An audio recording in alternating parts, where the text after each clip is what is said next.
भारत में लोहे का प्राचीनता। जैसा कि बताया जा चुका है कि सिंधु घाटी की सभ्यता कांस्यकालीन है। इसके बाद भारत में लौह युग का आरंभ हुआ। भारत में लोहे की प्राचीनता सिद्ध करने के लिए हमें साहित्यिक तथा पुरातात्विक दोनों ही प्रमाणों से सहायता मिलती है।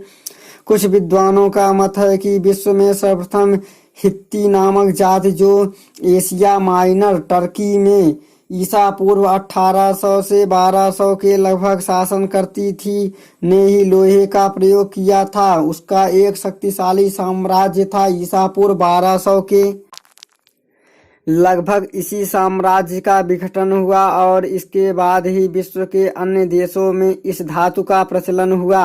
अतः ईसा पूर्व 1200 के पहले हम भारत में भी लोहे के अस्तित्व की कल्पना नहीं कर सकते हैं, किंतु लोहे पर हित्ती एकाधिकार की बात अब तर्कसंगत नहीं प्रतीत होती।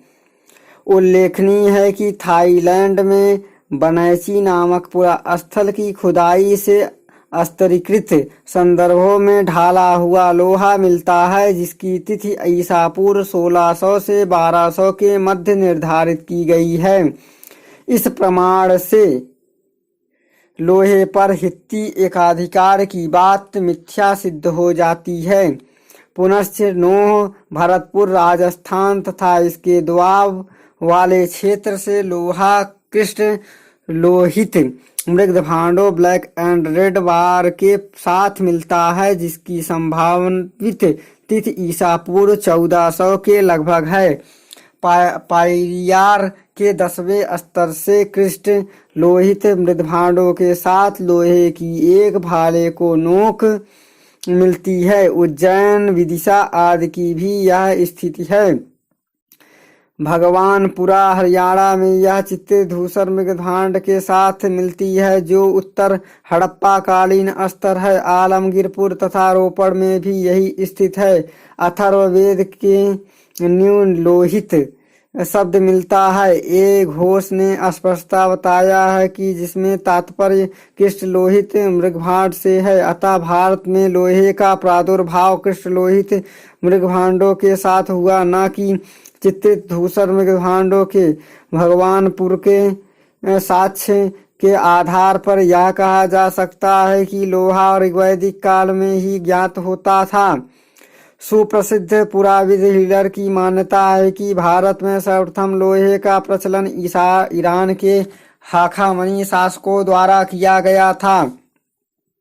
इसी प्रकार कुछ अन्य विद्वान यूनानियों को इसे लाने का श्रेय प्रदान करते हैं, किंतु ये मत समीचीन नहीं लगता। स्वयं यूनानी साहित्य में इस बात का उल्लेख मिलता है कि भारतवासियों को सिकंदर के पहले से ही लोहे का ज्ञान था और यहाँ के कारीगर लौह उपकरण का निर्माण करने में कुशल थे। ऋग्वेद भी लोहे या तीरों का भाले के नोक एवं वर्म कवच का उल्लेख करता है। एक स्थल पर कवच तथा शत्रुओं से सुरक्षित लौह युग दुर्ग बनाने के लिए सोम का आवाहन किया गया है। गालाव नामक प्रसिद्ध ऋषि की चर्चा है, जिसमें के पश्चात पंचाल नरेश दियोदास को 10 राग युद्ध में लोहे की तलवारें देकर सहायता की थी।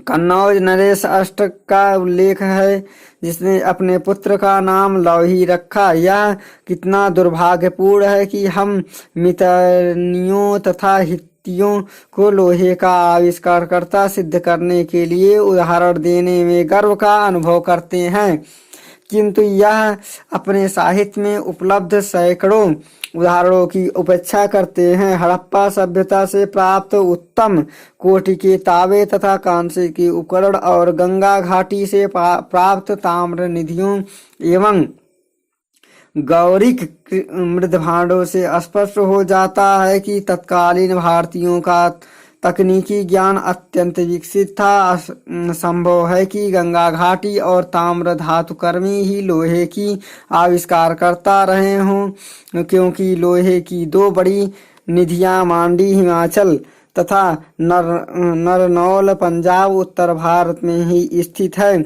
अफ्रीका के समान भारत में भी ऐसी आदिम जनजातियां उदाहरण के लिए मध्य प्रदेश की आगरिया निवास करती थी, जो देसी तकनीक से लोहा तैयार करती थी तथा अपने द्वारा निर्मित बर्तनों का व्यापार करती थी। इन समुदायों को लोहे का ज्ञान नियमित लौह युग के हजारों वर्ष पूर्व ही हो चुका था। मध्य तथा दक्षिण भारत में लौह की बहुलता को देखते हुए यही निष्कर्ष निकलता है कि यहाँ लौह तकनीकी तंत्र आयरन टेक्नोलॉजी का एक स्वतंत्र आरंभिक केंद्र था। अतः अब यह कहना युक्ति संगत नहीं है कि भारत में लोहे का आगमन आर्यों के साथ हुआ, जबकि उन्होंने लौह तकनीकी तंत्र पर हित्ती एकाधिकार को नष्ट कर दिया। यह बात इस तथ्य से भी पुष्ट होती है कि देश के उत्तर पश्चिमी तथा आंतरिक भागों में लोहे यानी लौह साथ साथ मिलता है। आद्य वैदिक काल में भी ईसवी सन के प्रारंभ तक लोहे की उपलब्धियों के निरंतर परिणाम मिलते हैं। उत्तर वैदिक कालीन साहित्य तो स्पष्टतः लौह धातु के व्यापक प्रचलन का संकेत देता है। सर्वप्रथम उत्तर वैदिक काल ईसा पूर्व 1000 से 600 के ग्रंथों में इसी धातु के स्पष्ट संकेत प्राप्त होते हैं। अथर्ववेद में लोहायस तथा श्याम अयस शब्द मिलते हैं।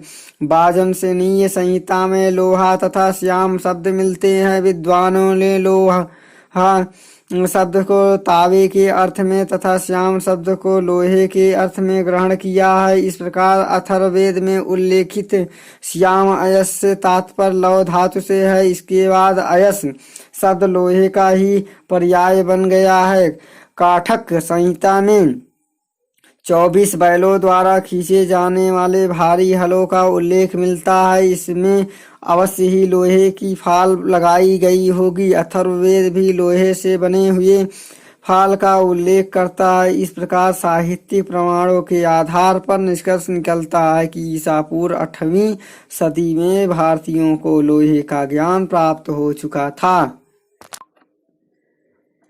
लोहे की प्राचीनता संबंधी साहित्यिक उल्लेखों की पुष्टि पुरातात्विक प्रमाणों से होती है। अहिछत्र, अंतरजी खेड़ा, आलमगीरपुर, मथुरा, रोपड़, श्रावस्ती, कांपिल्य आदि स्थानों की खुदाइयों से लौह युगीन संस्कृति के अवशेष प्राप्त हुआ है। इस काल के लोग एक विशिष्ट प्रकार के बर्तन का प्रयोग करते थे जिसे चित्रित धूसर भांड कहा जाता है। इन स्थलों से लोहे के औजार तथा उपकरण जैसे भाला, तीर, बांसुरी, खुरपी, चाकू, कटार आदि मिलते हैं। अंतरजी खेड़ा की खुदाई में धातु शोधन करने वाली भट्टियों के अवशेष मिलते हैं। इन साक्ष्यों से यह विदित होता है कि चित्रित धूसर भांडों के प्रयोक्ता लोहे का न केवल ज्ञान रखते थे अपितु इसके विविध उपकरणों भी बनते थे।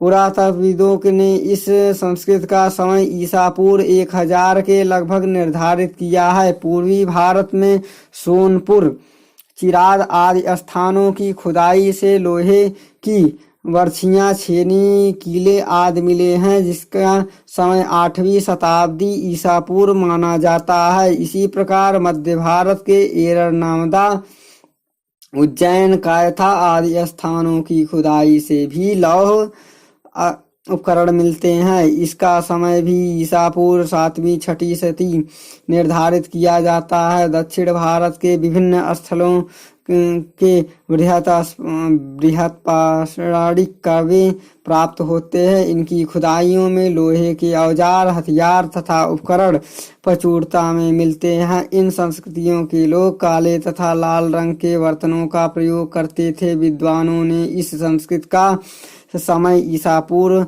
1000 के से लगभग पहली शताब्दी ईसा पूर्व तक निर्धारित किया है। इस प्रकार हम कह सकते हैं कि दक्षिण भारत में लोगों को लोहा का ज्ञान ईसा पूर्व 1000 में ही हो गया था।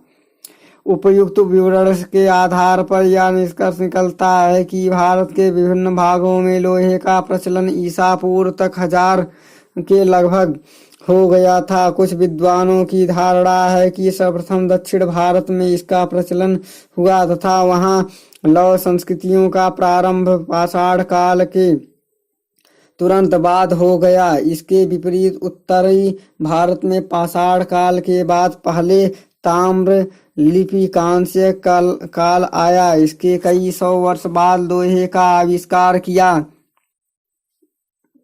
लोहे के ज्ञान से लोगों के भौतिक जीवन में एक क्रांतिकारी परिवर्तन उत्पन्न हो गया। बुद्ध काल तक आते आते पूर्वी उत्तर प्रदेश तथा पश्चिमी बिहार में इसका व्यापक रूप से प्रयोग किया जाने लगा।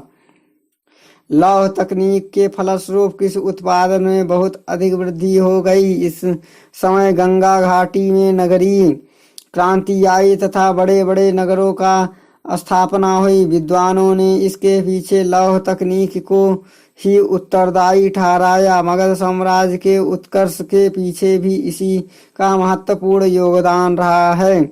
इस प्रकार विविध साक्ष्यों पर विचार करने के उपरांत लोहे के भारतीय उत्पत्ति का सिद्धांत अधिक तर्कसंगत लगता है तथा इसका प्राचीनता ऋग्वैदिक काल तक ले जाई जा सकती है, किंतु वास्तविक लौह युग का प्रारंभ उस समय से हुआ जबकि मनुष्य ने इस धातु का प्रयोग जंगलों की कटाई कर भूमि को कृषि योग्य बनाने तथा बस्तियां बसाने के लिए करना प्रारंभ कर